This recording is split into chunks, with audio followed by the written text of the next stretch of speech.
Hello everyone, meteorologist Andre Brooks here with your tropical update for today. And currently right now we are watching an area of interest in the southwestern Atlantic, and this is what we are currently calling Invest 94L. And Invest 94L currently has winds of 30 miles per hour and a pressure of 1,011 millibars. And as you can kind of tell on the satellite presentation, it is a little bit on the disorganized side, and it's because it's battling a little bit of wind shear along with some land interaction from Hispaniola. And this is something that we're going to be watching over the next few hours as it continues to live its way towards the north. However, into the Bahamas over the next 12 to 24 hours, it will start entering more of a favorable environment for development. So this is something that we're going to be paying close attention to, as it could impact the southern United States, southeast United States specifically.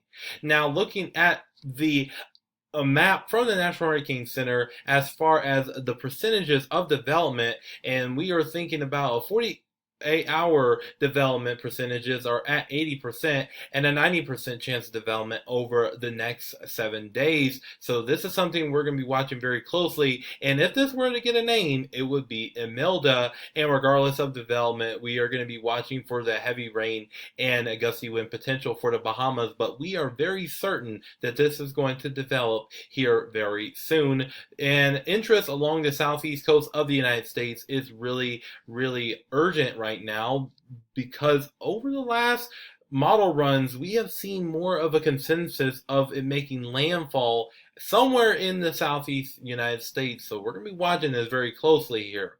Now, for the threat meter for Invest 94L, we are thinking currently right now, what I'm thinking currently right now is at least a medium threat along the Georgia and the Carolina coast, and a low threat for the Florida coast as far as the eastern coast of Florida. So this is something that we are going to be watching very closely here.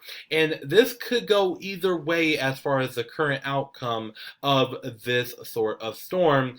And there are three outcomes that this system could have. It can make landfall in around the Georgia and Florida area. That is path A, and this is a 30% chance of happening. Path B would be going into the Carolinas, and that is the more greater outcome at this time, around 40%. And there is a 30% chance that it could go out to sea. And the reason why there is so much uncertainty with this is because we are seeing another system out in the Atlantic, Tropical Storm Umberto, currently gaining strength right now. And this could pull what could become tropical storm or even hurricane Imelda away from the southeast coast, and that is what we want.